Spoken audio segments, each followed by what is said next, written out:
দেখো 1 লোক 40 কিলোমিটার দূরত্ব নৌকা চালিয়ে গিয়ে আবার ফিরে আসলো 9 ঘন্টায়। তার মানে গেল, আসলো, টাইম লাগলো 9 ঘন্টা।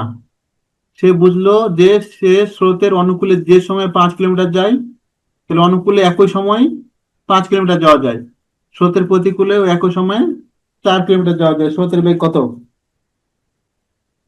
যে সময়ে, আমরা সময়টা জানি না, তাহলে ধরে নিচ্ছি সময়টা হচ্ছে টি। টি ঘন্টা ধরে নিলাম। তাহলে ডিস্টেন্স কত? অনুকূলের ডিস্টেন্স হচ্ছে 5, প্রতিকূলের ডিস্টেন্স হচ্ছে 4। এটা বলতে পারি না, অনুকূলে বেগ, দূরত্ব হচ্ছে 5, সময় হচ্ছে টি, এত কিলোমিটার পার আওয়ার।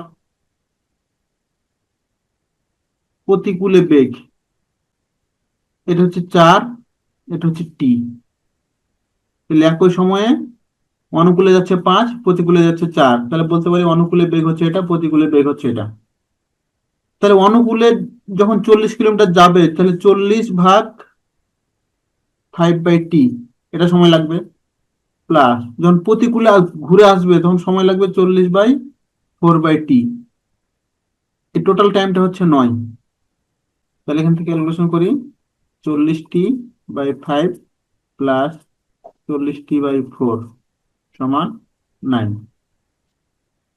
বা এখানে 5×8 = 40, 4×10 = 40, তার মানে 18T সমান 9, বা টি সমান হচ্ছে হাফ। তাহলে টি এর মান হাফ। আমাকে সময়টা চাইনি, চাইছে স্রোতের বেগ।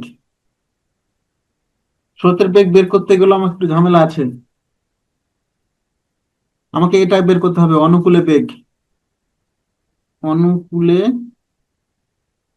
বেগ, তাহলে 5/2, তাহলে হচ্ছে 10 কিলোমিটার পার আওয়ার।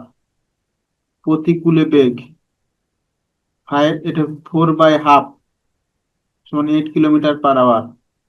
তাহলে অনুকূলে বেগ পেলাম, প্রতিকূলে বেগ পেলাম। অতএব স্রোতের বেগটা কি হয় তখন? 10 - 8/2 সমান 1 কিলোমিটার পার আওয়ার।